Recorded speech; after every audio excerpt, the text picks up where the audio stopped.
Welcome to a special edition of the Daily Dose of Septuagint, and I'm very excited about the topic today.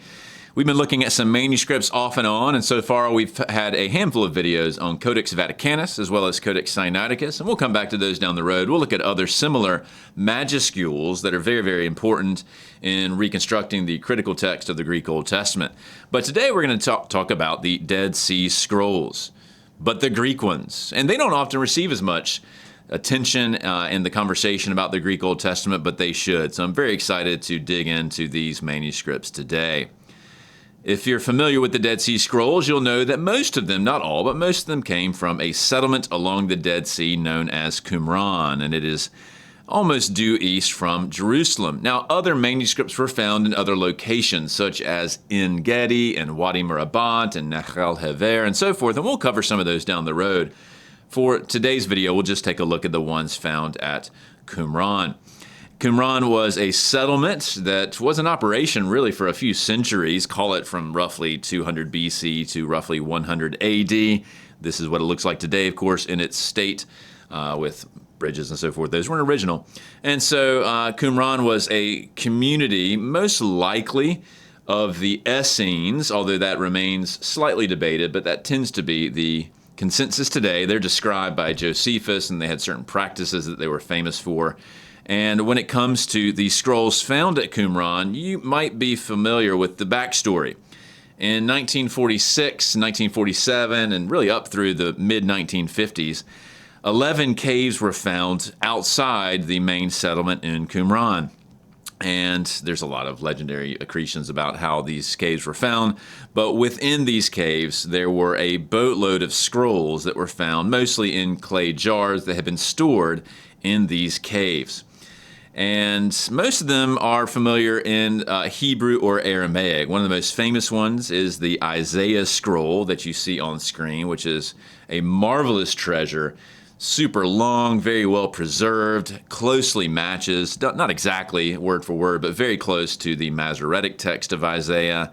You might be familiar with the Damascus Covenant document that describes the rules by which you enter into this community at Qumran and so forth. You might have heard of the Temple Scroll. There's also the Hodiot and a boatload of others. In fact, there's over 900 that were found just in Qumran alone.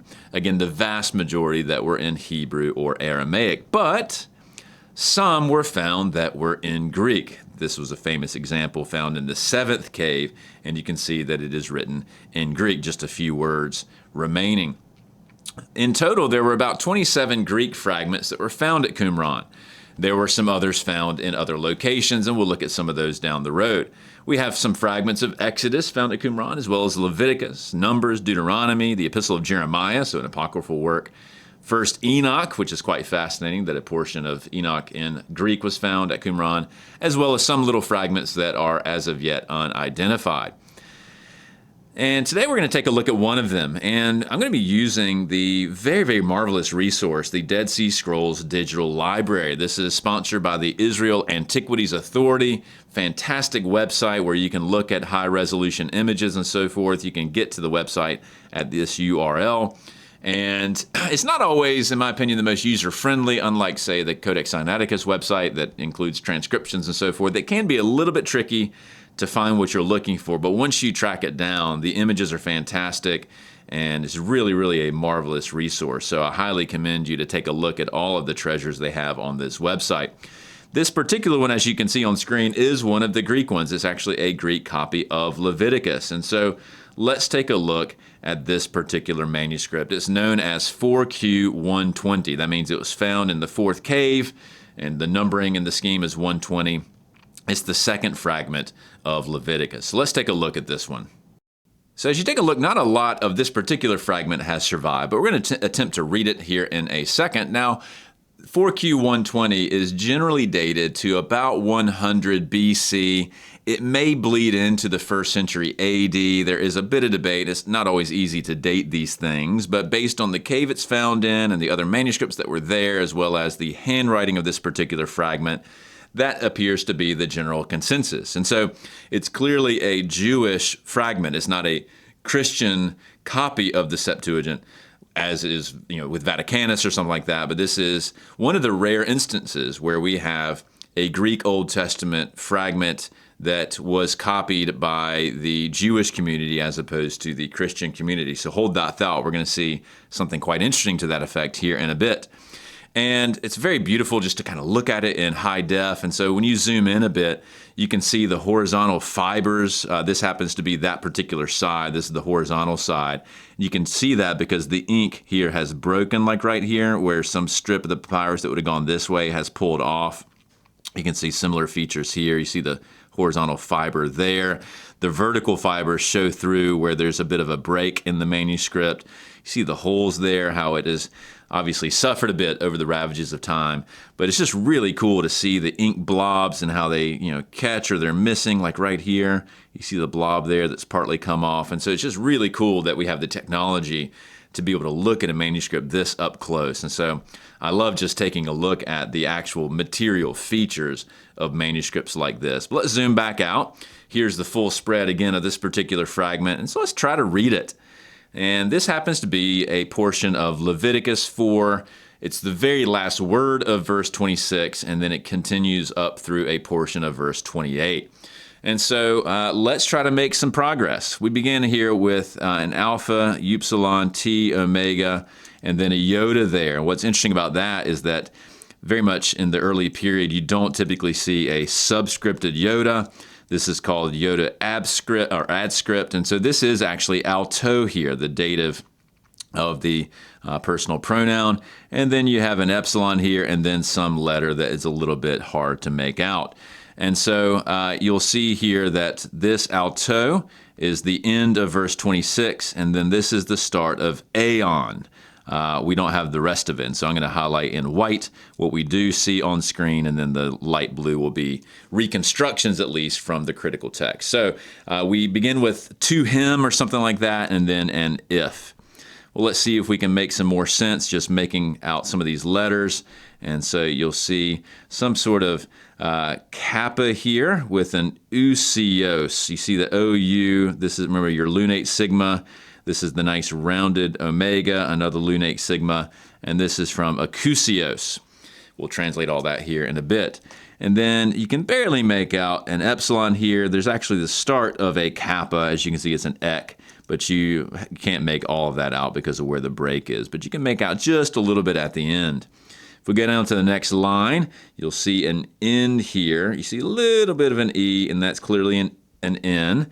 And then we have a T, another omega, and then a iota there. So you see another adscript, iota, right beside it as opposed to subscript. So that's going to be the dative article. And then we have a P. We have an omicron. Now this might look like a sigma here, that lunate sigma. It's just missing the right-hand side of the omicron because of the state of the manuscript. Perhaps that ink lifted off through some damage. You have a iota, an eta. There's a real S, an A, and an I. So this is poiesai here, the infinitive of poieo. And then we have an M, I. There's an A here that you can't see anymore. And then an N. So that would be meon. That's the accusative of the number 1. And then we're running out of letters here, but this is an alpha. This is a P. And presumably over in the margin that's broken off, you would have the apa, and it's passon there. So it's not too hard. I mean, this is kind of cool. We're able to read a manuscript that is over 2,000 years old. Like, that's pretty awesome. Next line. You'll see over here some letter, an N-E-N, and so that's going to be the, this is basically the leftover portion of an omega plus an N, so it's tone here, and then we have E-N-T, which you can't make out all of that, omicron, that's your lambda, another omega N, so that's tone interlone of the commandments of something. It should be kuriou, but we're going to come back to this here in just a second. And then we have U, so omicron, upsilon, and then we have the start of poiethesitai, although you can only see the P and the omicron here. Let's continue down to the next line, and I'm going to go ahead and put it on the screen here. We don't have the end of that thesitai. It's broken off somewhere. We barely have the vestigial remnant here that we can see of this chi. And then we have a P, L, eta, although it's difficult to make that out. You can sort of see it right there. M, E. This is an L. This is actually an eta sigma. It's an ace. Then I think this is a misspelling. We have another eta sigma. So they did a little dittography there. And then an eta with yet again another adscript iota that theoretically would be a iota subscript here. This is plemalese. You'll notice they've accidentally doubled the ace before. You see that ace there. And so even ancient scribes sometimes made spelling mistakes, and then we end with a chi here. If we move on to the next line, again, not much is left, but essentially what you have here is the remnants of an ain. You see that right there. And then we have the start of hemarte. So it's eta, m, a. There's a row here, and then of course you can't get the rest of it because of the break. And then lastly, the only thing that we can see here is the last little bit of an M, A, I. This is a row, an O, N, E, and so on. This is from Qumran, which is a word for goat. And so we can make out a lot as long as we have the critical text to compare it to. So it's kind of fun to read all of that. Well, what's the translation here? Just in case you want it. So I've left the Greek on the left there. Here is a relatively wooden English translation. So we end with that, to him. But if one person sins unintentionally, that's akousios, from the people of the land in doing, so that's your entopoiesai, one of all the commands of the Lord, here's the kuriou, that should not be done, and he is in error, that's what plemalese means, and the sin becomes known to him, there's your hamartia, which he sinned in it, then he shall bring a goat, that's your chimaran, from, and that's all we have on this particular fragment. So if you're interested, that's the translation. Now, let's go back to the manuscript. I mentioned this a second ago. Let's zoom in on this very, very fascinating word here. We expected to see kurios. Instead, we see iota, alpha, and omega. That's how the omega was formed in most of the ancient handwriting. And so we would transliterate this as Io or Yao or something along those lines. And what is there, both in the Masoretic Hebrew as well as other Greek text, is either Yahweh in the Masoretic, or like in Codex Sinaiticus, you have Kyriou. Notice this is a nomen sacrum for of the Lord. So one of the ways we know that this fragment is not from a Christian scribe is that Christian scribes do the nomina sacra for these types of words pretty much uniformly wherever it's possible. Certainly for divine names like Kyrios is a little bit more irregular for things like David or Jerusalem or even Spira. But for Kyrios, pretty much all the scribes that we know are Christian will use the nomen sacrum. But this scribe at Qumran, or wherever this is from prior to it getting at Qumran, uses Yao. And I find that to be really, really interesting. Presumably the rest of this particular manuscript would use that same thing for instances of the divine name. It's just this particular fragment's the only one in 4Q 120 that has a surviving portion that includes the divine name. And it's quite interesting. It appears, in my opinion, that the scribe is attempting to reflect the pronunciation as he understood it for Yahweh. And if you vocalize those four letters a certain way, you could certainly see how you could get to this pronunciation, Yahweh or something along those lines. Remember, the pronunciation of the divine name is not something that is forbidden in the Jewish community until many years after this, when you get to Rabbinic Judaism and the Mishnah and the Talmud and so forth.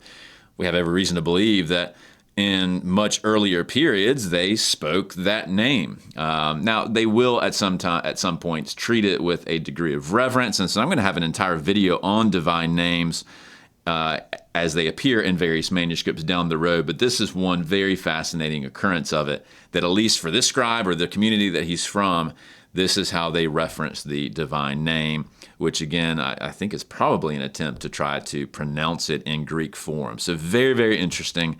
But for now, that's enough for 4Q 120. Hopefully this has been a fun experience trying to take a look at a very fragmentary portion, make sense of the letters with some help of a critical edition. And for now, we'll leave this back at Qumran. We'll come back to some of these scrolls in a future video. So hopefully this was a good introduction to the Greek Septuagint versions or scrolls from the Dead Sea area, specifically Qumran. There's much more to come as we go to other locations along the Dead Sea. So thanks for joining in today.